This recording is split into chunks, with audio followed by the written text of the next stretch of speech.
I help to organize this event along with the Startup Grind group and my business, Co-Pivot. Today we were going to have 3 presenters, but we have 2, and that means you just get extra time for questions and feedback, which is great.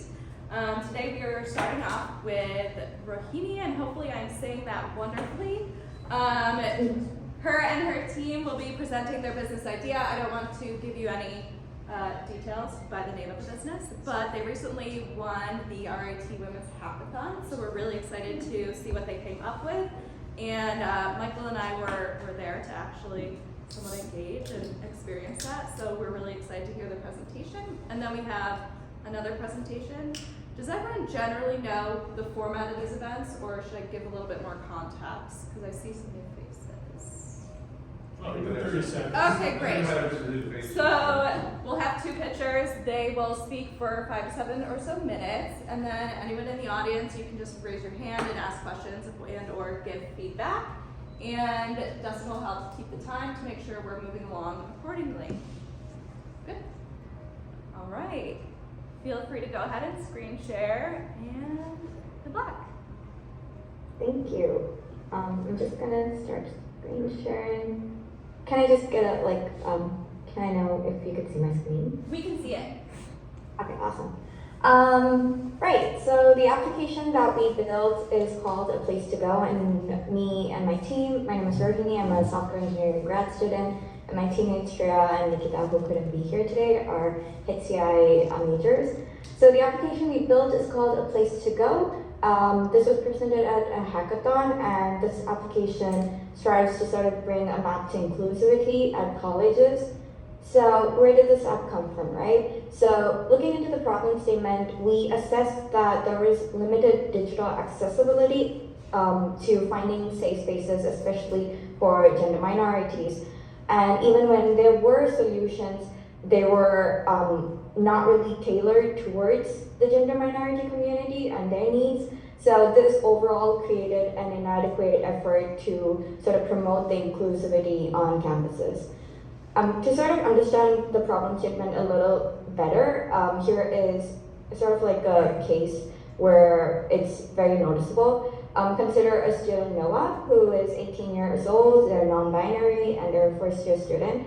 And they're at campus looking for a gender-neutral restroom at the library. Now, being near the campus, they don't really know where to go. And even if they are asking a lot of people, not a lot of people know where a gender-neutral restroom is. They might know where a regular restroom is, but they might not know where a specific gender-neutral restroom is. So there's a lot of talking to people, frustration, lack of guidance, and accessibility that is created. So that is where our solution sort of comes in, where we built this application called A Place to Go that enhances this inclusivity for people and gender minorities and queers to navigate these safe spaces, which could be gender-neutral restrooms, lactation rooms, low sensory rooms, just resource centers or queer safe spaces easily within the campus.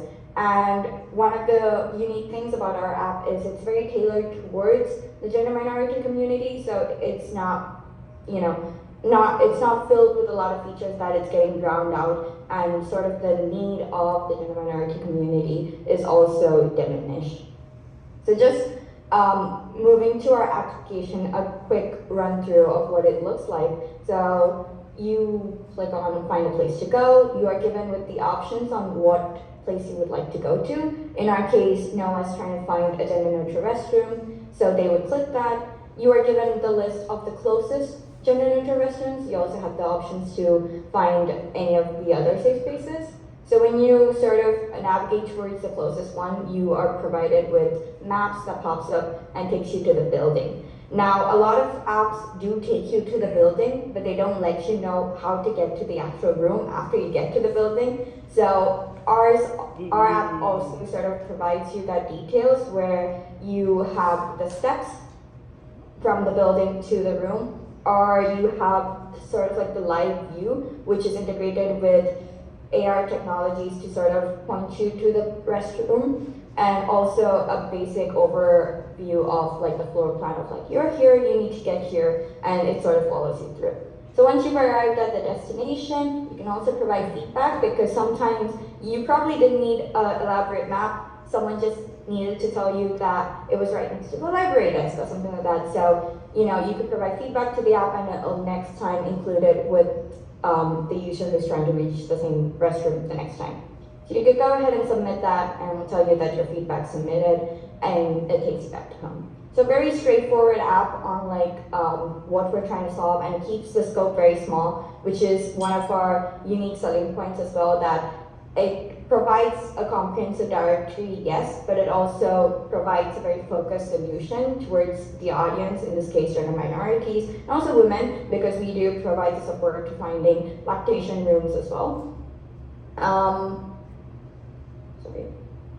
So one thing that I also want to add is, considering that the campus is so huge, there are a lot of restrooms, and not all restrooms are gender neutral. So suppose like one building has gender neutral restrooms, but then there would be multiple restrooms in other buildings, but they are not gender neutral. So it's really important. It was really important for us to kind of like navigate what building has it, so it's easier for the people who are kind of near that place, so that they can reach there easily. Because again, campus is huge, and walking would take a really long time if people go like from place to place, building to building, trying to find gender neutral restroom. Yeah, and also putting it in a very visual sense of like, hey, these are the list of restrooms that you have, these are the list of gender neutral restrooms, sort of focuses on the need for it as well. That, okay, in this radius there is no gender neutral restroom at all. It sort of gives you a visualization, which is easier to talk to some sort of like higher authority to sort of double down on the need that we need one here, which comes to our next conversation, also the future and scalability, that this could scale on an institutional level, that it doesn't just necessarily has to be focused on one college, but it could be for multiple universities. It could be something like campus groups where colleges register with the app, and they could just upload their locations for the different restrooms, safe rooms, and it'll automatically get populated with the app. And also the next thing is to keep up with the AI technologies. Here we did a brief POC on how it could work, but also like sort of scale up on that to keep the app up to date with the technologies. And yeah, this app was developed by me, my teammates Shreya and Nikita within 24 hours for a hackathon. So it might not be great, but we're open to any feedback and suggestions and questions. Great job. Thank you.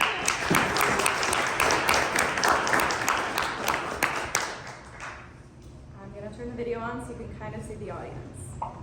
Okay. Sorry, you're right there. I'll turn it around. So, questions, comments, feedback? Great. So how do they plan to monetize this? Or make money? I'm sorry? How do you plan to make money, monetize it? So our main scope was that, you know, when you scale it on an institutional level, you could sort of monetize it with the different institutions registering with your app. So it provides you all the outer layer of like the app itself, and all the university needs to do is just reach out to us and sort of register with us. So that could come up with maybe like a fee. We didn't really sort of completely delve into that, since this was a hackathon project, so we didn't completely delve into the monetizing part, but that was the idea that we were tending towards. Okay, really cool. And considering that, sorry to interrupt you. Oh, no, but I said considering really cool idea, so I love it, but go ahead. Continue. I was just saying that, considering that all institutions right now are in a need for making the space more inclusive for everyone, I think this would really help for all the universities or just any schools to just include this in their just make it accessible to every student who's there. Got it, thank you. Great question. Yep. You know, so on that, have you had any conversations with the people at RIT, their DEI initiatives, to see what might be some requirements they have to follow? There may be some opportunity there for you to solve the problem for them that they are being faced with by just the changing landscape around DEI right now? So I actually work part-time as a grad assistant at the Women Gender Sexuality Research Center, which sort of helps the LGBT community a lot and the gender minority community a lot. So this app sort of solves the concerns that are brought up in the office itself by different students of like, what is not currently present. We do have a maps app, for instance, at RIT, but that is not very comprehensive. It has a list of all the restrooms, but it's not intuitive for someone who's looking for a gender-neutral restroom or just something in particular. So there have been conversations to sort of somehow bring this into the system, but since it is also a system, there are a lot of processes and regulations, and it's not been easy, but there have been conversations that has been at least started. Great. There's also this thing that looking on the design side of the current app that RIT has, the map is not really, like all the utilities and amenities that the map has been shown, it's not really accessible. So on the design part, it's not doing its best as it should be. So this was also an opportunity to kind of develop an app which is more accessible in terms of design as well. Great. I'm just gonna rotate it slowly this way. Yeah, no problem. Go ahead. Yeah, so as this scales, can you talk a little bit about how you're going to collect data and the quality of the data that you're going to populate the app with? Did you hear that? I have to repeat. I didn't catch the last part of it, I'm sorry. Yeah, so I'm just curious, how are you, as this scales, how are you going to capture the data and then the quality of that data to populate the app? This was actually a genuine concern that we had when we were building the app during the hackathon as well. Like, when we talk about scaling, how do we ensure that a university will be ready to present some kind of data that we could, seamlessly include into our app? So, talking from a point of view of getting to the building, all we need is just Google Map pinpoints of like, hey, your building's here. How do you get to that place? So that is a simple maps integration, and all they need to provide us with the sort of like the pinpoint. Now the next part is the part where we sort of need the institution to also work with us, is to, after you get to the building, how do I get to the room, right? So, which is why we had 3 options. So you can either provide us with steps, which is the bare minimum. You could just give us sort of like, hey, take a right here, 30 more meters, take another left there. So that is the basic requirement. If the institution is willing to cooperate a little bit more, they could give us their floor plan, and even a step further, they could give us a video or like some AR or integration working with that, we could set up the QR codes that someone could scan it and it shows the sort of way. But then the bare minimum is the sort of like steps which we require the institution to sort of work with us.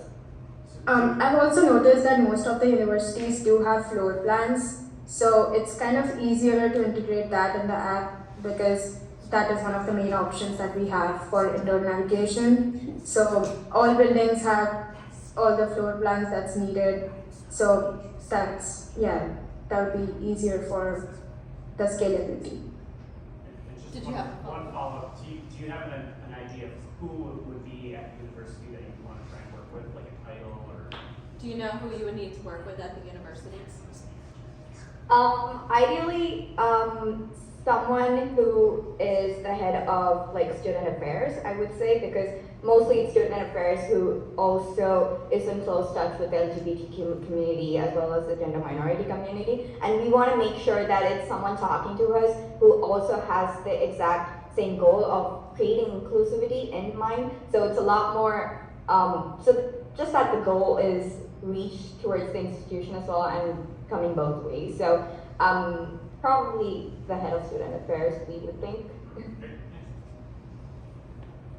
Yeah. Okay, we're going backwards. Lydia, thanks for your Save patience. us for We'll last. get to you. Oh, it's Thank you. gonna be a good one. So hi guys, I graduated from RIT, so there's a department called Information and Technology Services, ITS, they license from Mapbox, the current maps on RIT.edu, that is who you want to replace. And they have like a budget. Along with that, there's a queue center, which will be able to, so you'll have to convince the queue center director and the ITS director to get that replaced. Along with that, Mapbox business model is that they have APIs and SDKs, which gets pulled in and customized for each university. So now that you want to do it for U of R, and then you want to do it for different ones, you can create one API for each or something along those lines and get it there. Would be helpful. ITS directors would also be able to give you the cost of how much the annual subscription for Mapbox is, so you can get some pricing idea as well. But these were mostly the monetization points that were coming to mind. Did you catch all that? Yeah, that's definitely a great suggestion as well. And it's actually the Q Center that's renamed as the Women Gender Sexuality Resource Center at RIT as well. So I do know the communication that's going within the office, but then yes, talking to ITS would be a great starting point to just know that how to sort of like to get an idea on like the subscription and APIs. Yep. I just wanted to share some feedback that I think that what biggest problems you guys have with this app. First, I feel, and correct me if I'm wrong, that the audience of this app will be very, very small. I don't know, did you calculate how many people will have as a potential users? So one of the things that we kept in mind while we were making the app is that we did want to keep the scope minimal. Like, it was not an app that we wanted to keep very feature rich, that it would reach a wide population, because that is what the current Maps app does. Like, for instance, a college Maps app, like RIT's Maps app does, that it is meant for everyone to use, but the issue that lies there is that when you add in so many features, it sort of drowns out the whole purpose of the app itself. Not the app itself, but the need of something like a gender minority community. So when we talk about how many users are we targeting, not a lot, so it is slightly hard to pitch in with institutions to sort of adopt the app or like make them sort of want to subscribe for it. But there's definitely a need for it. Yeah, so we're hoping they see the need. Yeah, and the second question, so together with this one, there is an app called WiCHacks that I installed for myself because I'm new here. And I installed this and I found this place that I think is wonderful. Then I go there and now I have this place on Google Maps. So I will never open this WiCHacks app again. So your biggest problem, what I feel, will be to retention, how to keep people open this app. So you need to find a feature that will be valuable for your target audience to keep them back to your app, especially if there are so small audience, like you say. I don't know if it helps, but here we go. No, that definitely helps. I think one of the things that sort of helps us to make sure that people come back is that it's very campus catered. So having specific details about campus buildings sort of help the users to sort of come back, because you're providing them details that are probably not present in something as wide as Google Maps. Great. Lydia, last question. So, do you want to take the last one? The idea of the nichiness of the app, so not only is it the population, I think my question is does the app have to be so contained within a space such as a college campus? Because college campuses to me are rich with resources. Yeah, some of them might be something that gets handed out at orientation or something, but it's rich with resources. Now, if that is an application that you can go to the county of Monroe and say, let's look at where these type of spaces exist in an inclusive environment for the county, now you've got a much bigger appeal and an environment that is less likely to have an existing application that is what you're talking about is sort of just a feature added into that kind of environment. So you mentioned the Google points. Is it something that can simply function in interaction with Google such that it would work? in a city or in a municipality, or do you have to have the actual building layouts and the map of the physical space like a campus? So, Yeah, sorry.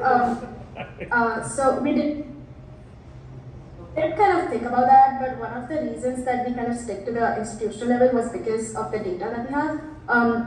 Having floor plans really help us kind of know that, here are the places where we can find all gender neutral restrooms and all the features that we have included. But given that we find data for all gender restrooms at a city level, this would definitely be something that could be scalable on that level as well. But it's just that the data needs to be available, and talking to an institution is sort of much more easier because the floor plans are going to be available. You kind of can figure out things a lot more easier, and probably the processes get figured out a lot more quicker than scaling on, say, a city level and keeping up with the data on what are the new gender neutral restrooms, safe spaces that are coming up. So I think it just comes down to a point of how do we keep that data, right? How do we gather that data more easily? And to piggyback on that, guys, it's a slick-looking app for the time that you did it in, so congratulations on that. We love that. However, I do have to say, I think you're in the wrong business.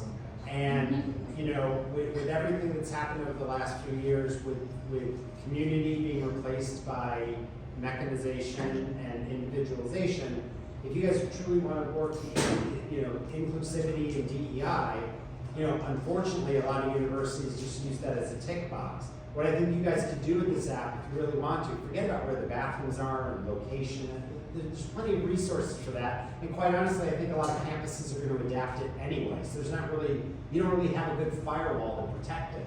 Where you want to go is that you want to get your customers in and sign up, collect their emails, and then you want them to be able to promote their own parties, whether it's at their dorm, whether it's at a local business. And then the local businesses are going to pay you advertising because they want to attract new customers.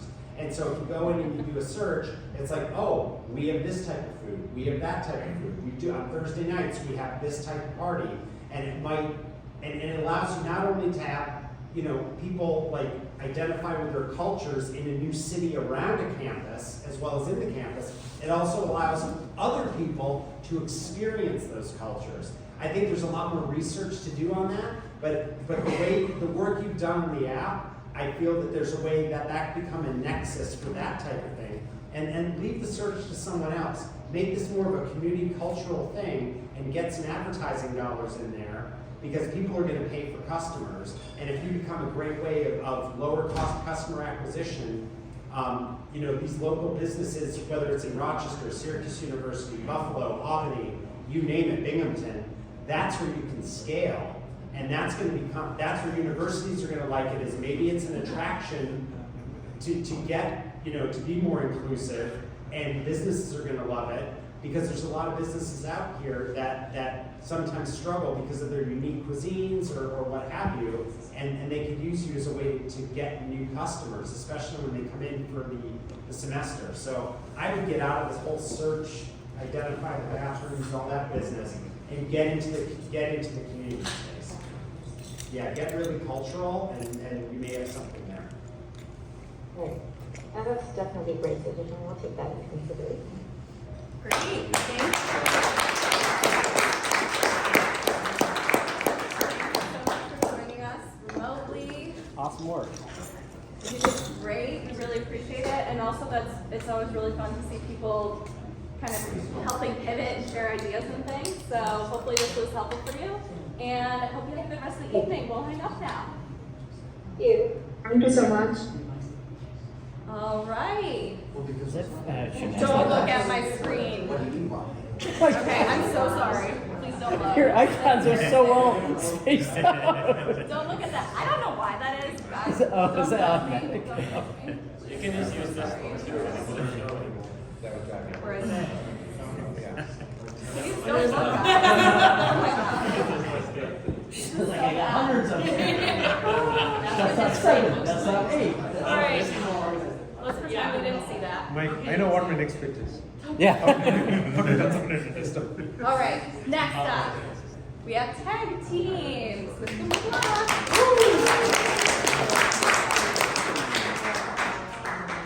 Hello, everybody. I'm Sarah Bonzo. I'm the CEO and co-founder of TagTeams, and we have a platform that's designed to help surgeons and their surgical team have a better day in the operating room. I'm going to tell you why this is a problem, why it's important. But before I do that, a little bit about my background. So I have been consulting with health systems for almost the past 20 years. I work on strategic patient flow initiatives, and because the operating room is a revenue generator for the health system, that's where I've done most of my work. So I've had an opportunity to work with a bunch of different hospitals, a lot of surgical teams, and what I've seen across all hospitals are the same basic breakdowns in communication, and I'm convinced there's a relatively simple solution to a very expensive problem. So for those of you that aren't familiar with the OR, so cases are booked back to back throughout the day. Typically one surgeon will book either half a day or a whole day. And aside from the OR being the revenue generator for the health system, it's also the most expensive asset in the hospital. So 1 minute in one operating room costs $37 to have that operational. So time is a premium in the operating room. So we schedule cases back to back, starting at 7:30 in the morning. They go till 3 p.m. Now sometimes cases extend into overtime, but we don't want that to happen. One, especially now, we don't know that we're going to have the staffing to support it. And two, if we can get the staffing, we're pulling from all kinds of different places. Like that surgeon doesn't know that he's got people that have experience in that surgical specialty. So we try to avoid that. It's also very expensive. So the ways cases are scheduled is again back to back, and they've got a 30-minute buffer in between to turn that room over. So in that time, we're going to clean the room, the nurse is going to set up the case cart, we're going to bring the patient in, start intubation, and then the surgeon will come in for final prep. So we can't make those cases go any faster, right? If you're having surgery or your loved one, you don't want them trying to speed up that surgery at all, right? It's going to take however long it takes. But we do have an opportunity in that window in between. So you think since it's the revenue generator, most expensive asset, that team, that surgical team would kind of operate like a pit crew in turning that room over. But that is pretty far from the truth. And this was shocking to me as a consultant, and then I saw it over and over again and realized, again, everybody has the same challenge. So what happens, as soon as one patient is wheeled out of the OR to go into the PACU to recover, that's when housekeeping can come in and they can clean the room. At that point, everybody else has to leave that OR.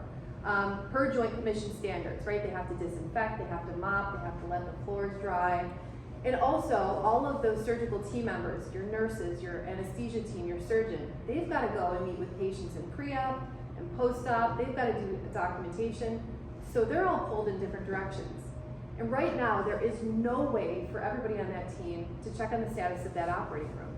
And so what happens is we have these wait times, and I've observed this, where I'm watching and working with a team, and it's just this operating room is sitting idle. There's literally nobody in it. And you're watching the clock tick, right? And it's like, wow, and everybody's well-intentioned, right? But we have a breakdown here.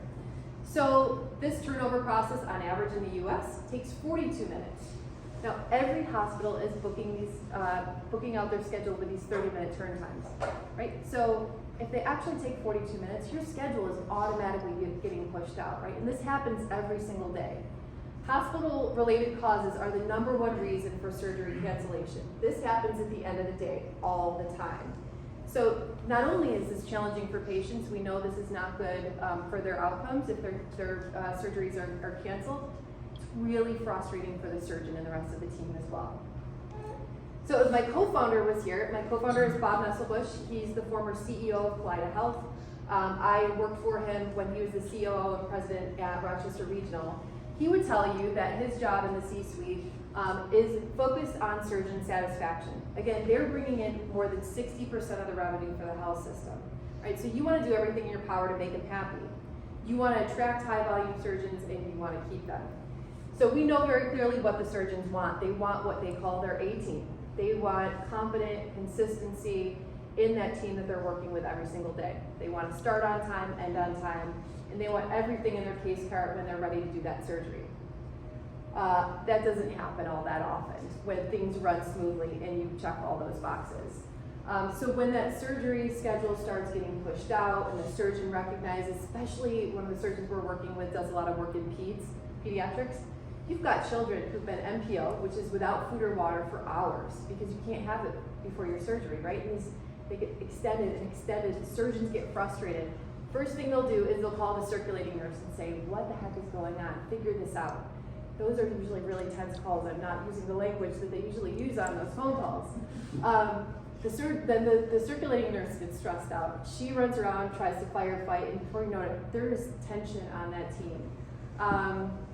If you haven't been in the operating room, experienced this, for me it was really surprising at first. The professionalism that we experience in most of our day-to-day lives, it's different in the operating room. It's a tense environment, probably second to the emergency department.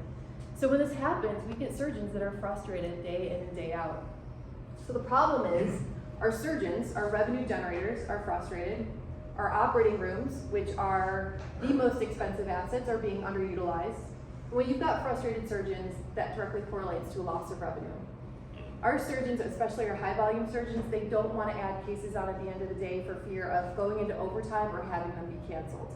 Right? So we're missing out on that revenue. And just for context, a single case, the contribution margin for a single case is about $3,000. So if we consider University of Rochester Medical Center has 30 ORs, if 10 of those are operating high volume cases, right? We're missing out on a lot of opportunity, right? There's a lot of money being left on the table, but it's not just about the revenue. When you've got frustrated surgeons, that cascades to the rest of the team. You've got frustrated staff, and right now we're at a tipping point with staffing in healthcare, and it's just getting worse. And again, operating rooms are a really tense environment, and as they experience this stress and this burnout, we're losing good staff in the operating room. So surgeons now, they don't have that A team. We've got a lot of travelers, a lot of new people on that team.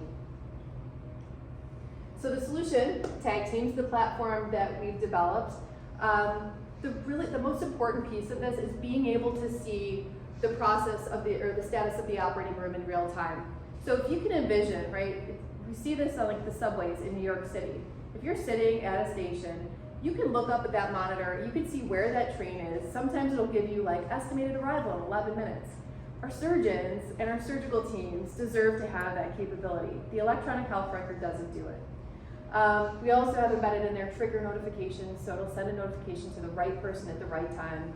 No more, we don't want alert fatigue, to let them know when it's their turn to do something. We can also track reasons for delay.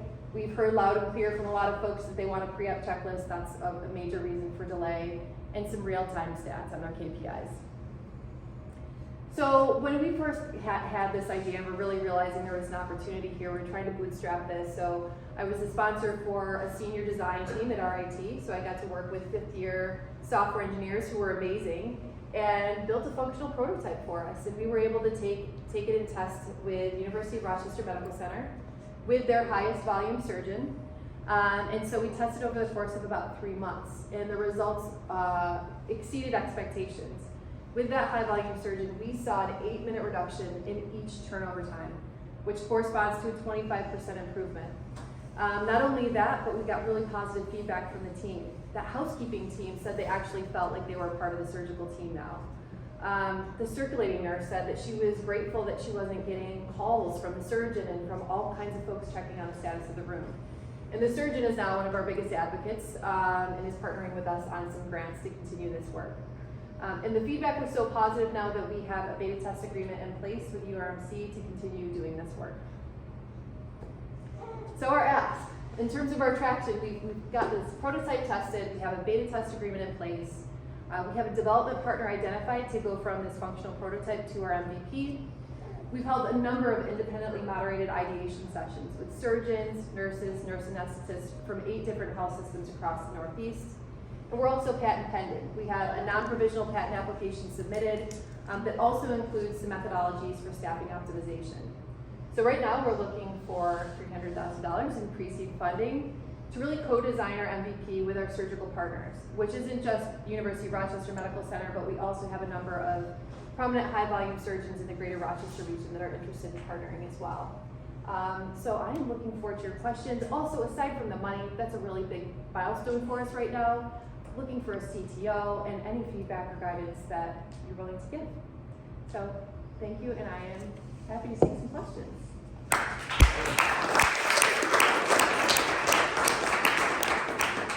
Great pitch. So I guess the first question is, what do you think the annual charge is? Are you going to charge by each OR? Because that sounds like an opportunity. Yeah. And what is the return, the ROI to the hospital? What do you project Yeah. to? Okay. So, we're kind of playing around with the business model a little bit and thinking there's two paths: sell to the hospital, which has its own set of challenges, but it's the route everybody takes. And then there's direct to clinician, product-led growth, challenging, has its own set of challenges, but I think there's some opportunity there. So as we think about selling to the operating room, it would be $750 per month per OR. And that, for URMC, that would come out to about $150,000 annually. But the return on investment is upwards of $2 million. If we can demonstrate that we are getting those cases back, which I believe that we can with the data that we've seen so far. Wow, okay. So you talked about the user. Yeah. Who's the economic buyer in this one, in the hospital system? Okay, so, well, the person we're designing for is the surgeon. They're not the buyer, but their voice matters the most. The channels, as we sell to hospitals, you've got to get approval from IT and the CFO. It's a crowded space. Selling to hospitals is challenging, but right now we're trying to play around with, if we can get this in folks' hands, we can demonstrate the ROI, that's where we can make that sell really easy. I mean, it's easy to get the surgeon. Yeah. So I still don't understand who's the one you gotta convince on the buying side besides the CEO. Is it really the CFO or is it somebody? So the peri-op director is kind of the intermediary. They're the one that's going to take it, but they're going to listen to the surgeons. And sometimes the surgeons will go directly to the CFO. The peri-op director, you definitely need that person on board and the chief of surgery. But if there's a case for it and they want to do it, then it goes to the CFO, and that is where that final approval would happen. What existing, so I've gone through a few surgeries myself relatively recently, what existing systems are they paying for, and are you looking at integrating with any of them in the future? Because I know, at least from the surgery that I was with, they seem to try to keep it to a bare minimum of systems. They have like their physical hardware systems and their software systems. Which is something I noticed because I would have assumed they would have had a lot more systems. But when I went in, everything was like pretty integrated with itself. Is there any pathway to integration, or do you have any like competitors that are already in the space that could just build the functionality out? So the integration piece, it's really important that we integrate with the EHR. So that's going to be Epic and Cerner. Yeah. Epic has the whole on the market. So we're kind of Epic first in terms of building this out and those integrations. It's key because as we think about integration with Epic, there's kind of another advantage because they have to go in and document a number of these timestamps. So if we have the ability to just click a button and capture that timestamp within the app and have it document within the EHR, that's an additional time saving and benefit for the team member. So that is important. It's really fascinating. There's not a lot of companies that recognize this opportunity. Right now, there are Cuventus and Leantos are doing a lot of work in this space, but they're focused on surgical schedule optimization. That's like, there's a lot of companies having open table essentially for the surgical schedule. So if somebody's not going to use their entire block time, they can release it and have somebody else use it. So our work or software is very complementary to those programs. Yeah. So there's different end users, right? Like surgeon, staff, housekeeping. Are they going to use an application or a device within the operating system, or how will that? Yeah. So this is definitely. We're on kind of the leading edge of the bring your own device within healthcare. So part of when we were doing the work with URMC is getting through, basically getting on their approved app list, right? And making sure that folks can actually download this on their own personal device and use it. We are definitely moving in that direction. So I do think that that is another opportunity for us, but also a challenge that we're probably going to run into early on. Yeah. The follow-on question was with integration with Epic. I mean, you're not really sharing patient data, but what are some concerns with HIPAA for integration-wise? We definitely have to be HIPAA compliant. We have designed it so there's no private health information that's included within the application. That being said, there is some chat functionality between the teams, so you always have, somebody could put patient information in there. But we are going to build it to be HIPAA compliant, so it does have those protections built in. So I was curious, how many people are actually updating the information in the app? And is there any sort of concern that it just kind of falls off after a while? Everybody's really excited about new software to begin with, but if nothing's happening, the person's not updating as fast as maybe they were in the very beginning. Yeah, so one of the things that we ran into when we were doing testing is like, it was new also, so people would forget like, oh right, I'm supposed to like let them know when I completed this task. What we did is we actually had iPads set up in every single OR so that you could see the status of the room. And for one of the surgeons that we were working with, who's so high volume, he operates between 2 ORs at the same time. So we had an iPad in each OR so he could see both of his rooms at any given time. But there is this piece where if somebody forgot something, that we had the ability on the iPad for somebody to go in and just update it and be like, oh, they forgot, but this is where we are now. And when we have those Epic integrations, a lot of that will be automated as well. And so at the end of the day, is there like one person responsible for maintaining the status of the room, or multiple people going to be?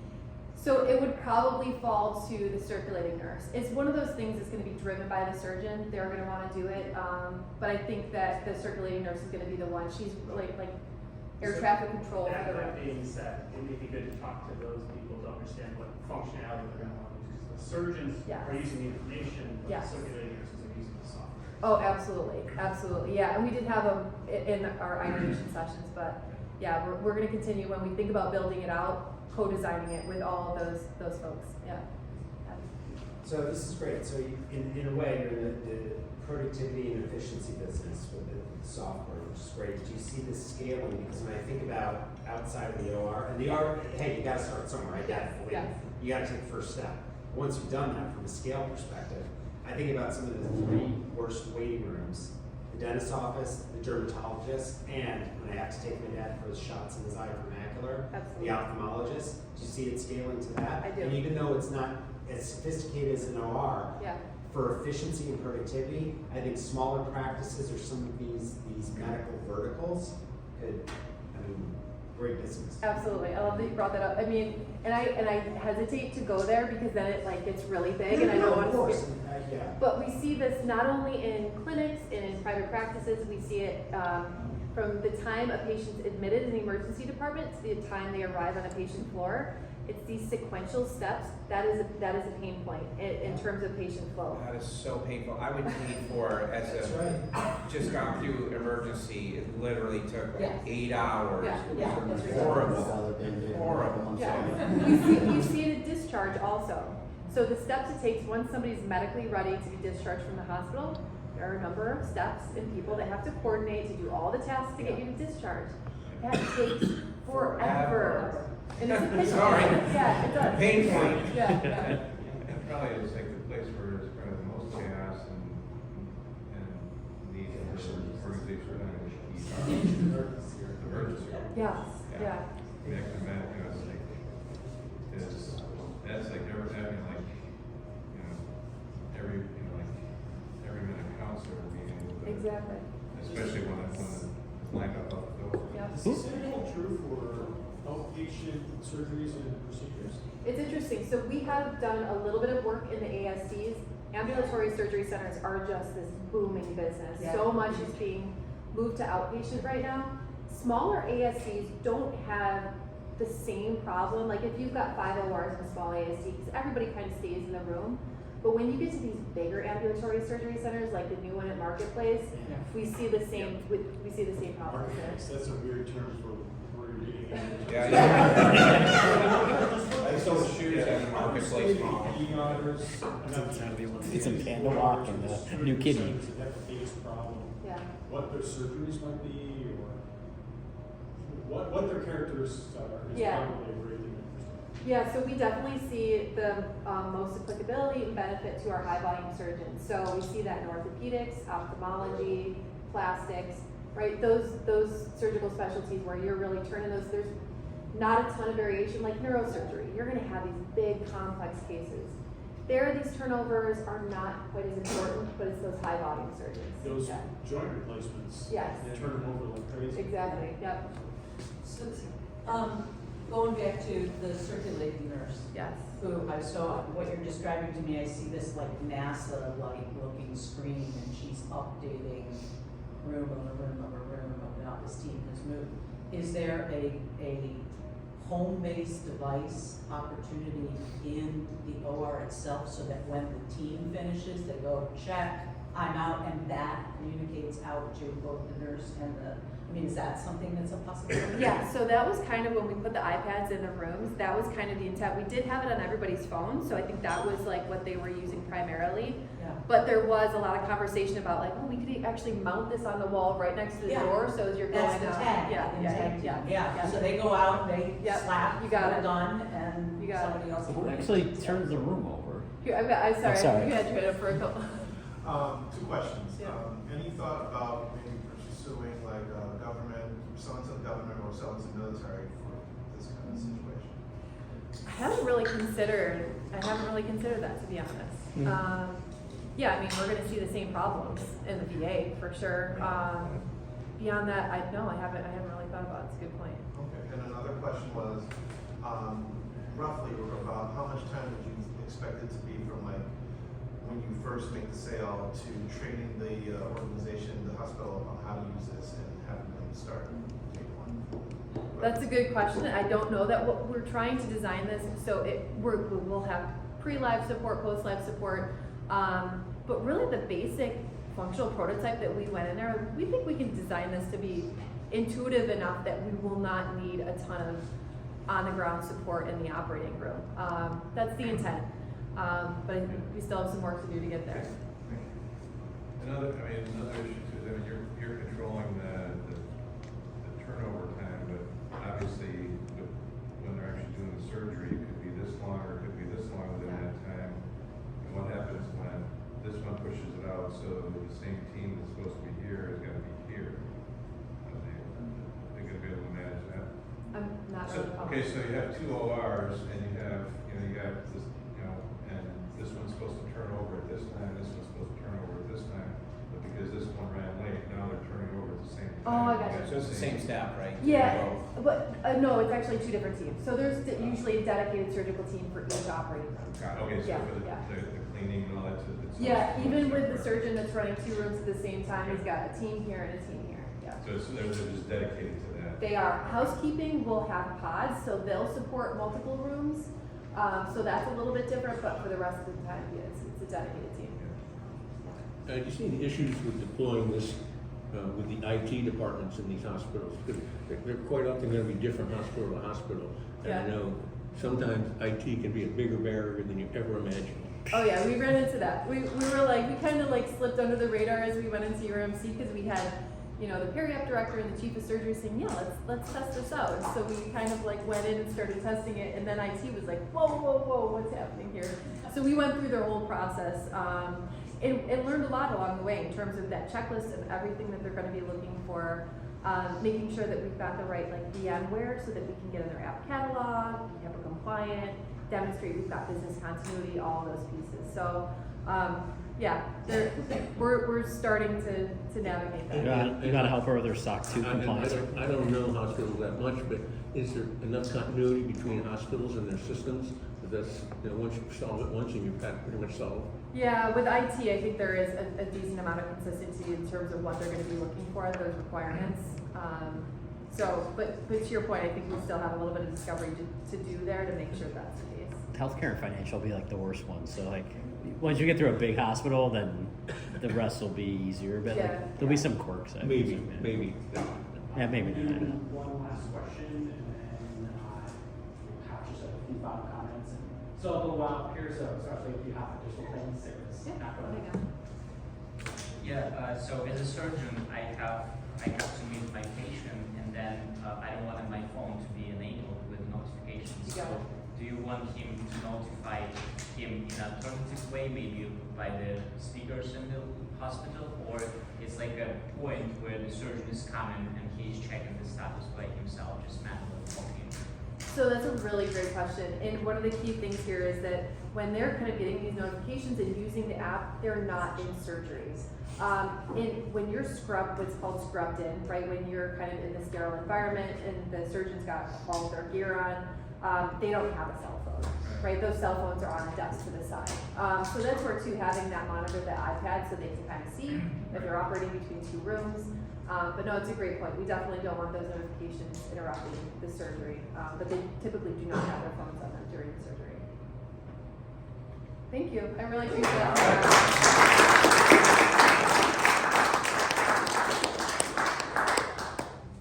I watched John Oliver's latest the surgeons doing TikTok videos. Did you see that? Not good. If they're on TikTok, you're searching. That's a pretty good sign and not good news. I got a surgery I got to cancel right now. Awesome, couple of talks. That was fantastic. Thank you, Carolyn, for organizing and planning with everybody. Thank you, everybody, for coming out. A lot of new faces here tonight, but also some regulars that come through, which is always great to see. Just a couple announcements of things coming up and want to make sure that everybody is aware of. First up, I want to mention that tomorrow morning, Rock Growth Coffee over at the Met, third Friday of every month, which typically falls after the day after we do our pitching events. Not always, like next month. Next month we will be doing our typical pitching event on April 11th, and that is going to be in partnership with Grow New York. We're going to hold a pitch-in event where it's going to be focused on food and agriculture tech companies. We have the pitcher, one of the pitchers that won the Grow New York competition, $500,000 prize a couple of years ago, will be there to give his presentation. And then we're going to have 2 additional food and ag tech teams who maybe have hopes of applying to pitch this year's competition. So we'll see a $500,000 pitch. Yeah, $500 million pitch coming up. Actually, it's Paul, I don't know how to say his last name, Guglielmo. Everyone That's know? how The sauce? The sauce guy. Yeah. Who's brave enough to say it? At Guglielmo? The company is actually Guglielmo. How do you say it? So that'll be great. We also have Next Core right now is currently accepting applications for an incubation scholarship. So something to keep in mind. If you're interested and would like a connection to Next Core, please feel free to reach out to me directly. I can help facilitate that for you. Towards the end of this month, or is it in April? It's in April. There's going to be a AI conference at Nazareth, so that'll be pretty cool. Pay attention to LinkedIn. If you're not following all of the people in this room on LinkedIn already, that's where most of this information gets posted really fast. So pay attention there.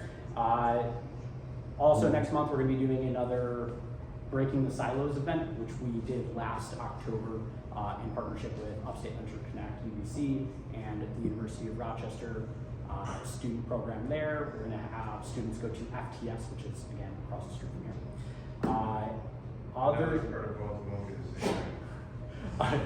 I'm going to try to make sure that the doors are managed better this time for those of you who got stuck outside last time in the middle of the winter. It was freezing. It was great. I'll be hosting the tailgate. We're all standing outside. If you get stuck outside, I'll have a cooler I can here. be out there with beers.